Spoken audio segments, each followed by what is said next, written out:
Herkese merhaba arkadaşlar, ben İsmail, kanalıma hoş geldiniz. Bugün SG90 model servoyu inceleyeceğiz. Arkadaşlar SG90 modeli 1 kilo kapasiteye kadar taşıyabilen, 180 derece dönebilen bir servo. En güzel özelliklerinden biri Arduino ile beslenebiliyor. Ekstra dışarıdan bir güç kaynağına ihtiyaç duymuyor çünkü 5 voltla çalışabiliyor. 3.3 ve 5 voltla çalışıyor bildiğim kadarıyla. Akabinde bununla ufak projelerinizi gerçekleştirebilirsiniz. Şimdi size Arduino'ya nasıl bağlandığını da göstereceğim. Öncelikle bunun kabloları dişi. Arduino'nunkiler de dişi olduğu için bize bir kablo lazım. İki tarafı da erkek olan. Şöyle benim elimde var. Üçlü. İki tarafı da erkek olan. Şu şekilde pinlerimi takıyorum.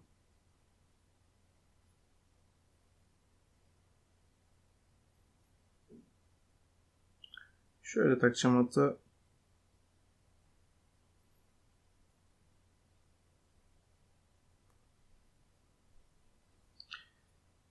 Burada sarı, kırmızı, kahverengi vermiş. Benim elimde de sarı, kırmızı, turuncu vardı. Benzer renkler olsun diye bu şekilde bağladım. Şimdi bunları da Arduino'muza gireceğiz. Kahverengi olan, yani bizim elimizdeki, şöyle göstereyim, kahverengi olan, bizim elimizdeki turuncu olan toprağa girecek arkadaşlar, ground'a. Yani şöyle gösterebilirim. GND dediği pine girecek. Hemen takalım turuncuyu.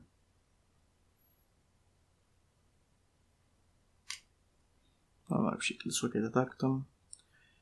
Akabinde sarı olan sinyal, kırmızı olan da güç, yani 5 volt.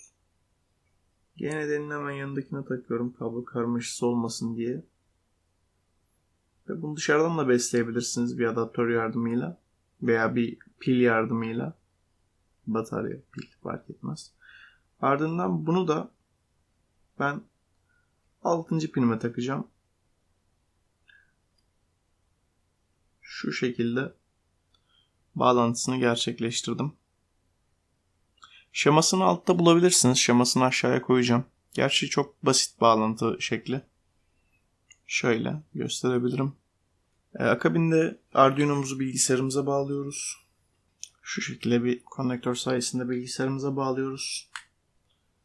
Bağlantımızı yaptık.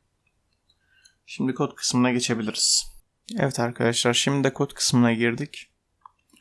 Öncelikle şu açıklama satırlarını sileceğim. Servomuzu çalıştırmak için, SG90 için ya da başka bir servo için kütüphanemizi dahil etmek lazım.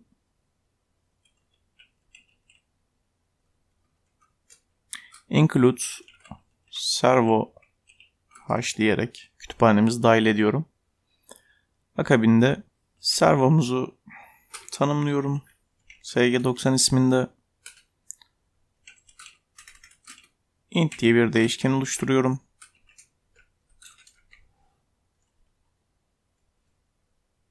SG90'ın nereden sinyal aldığını bakıyorum hemen. 6'dan sinyal almıştık. Şöyle yapalım. Devamında loop kısmına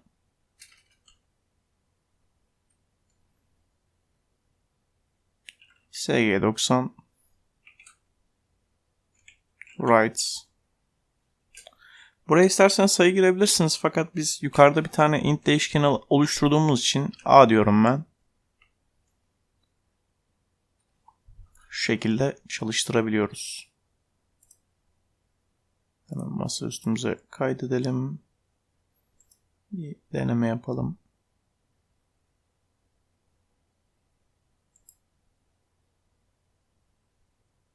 Allah Allah.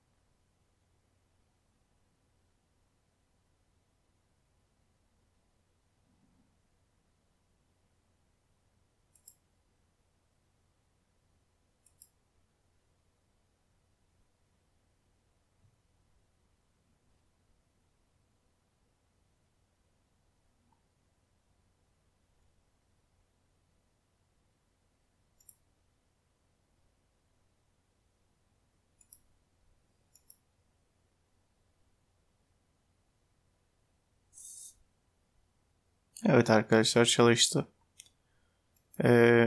Özellikle siz de dikkat edin. Benim de hoşuma geldi. Com1, Com7 şeklinde 2 tane port gözüküyormuş bende seri portlarda. Com7'yi seçtiğim zaman sıkıntısız bir şekilde çalıştı. Şimdi kod kısmını bırakalım. Aynı şekilde videoya geçelim. Koddan int değerini değiştirdiğim zaman, örnek vereyim, 180 yaptığım zaman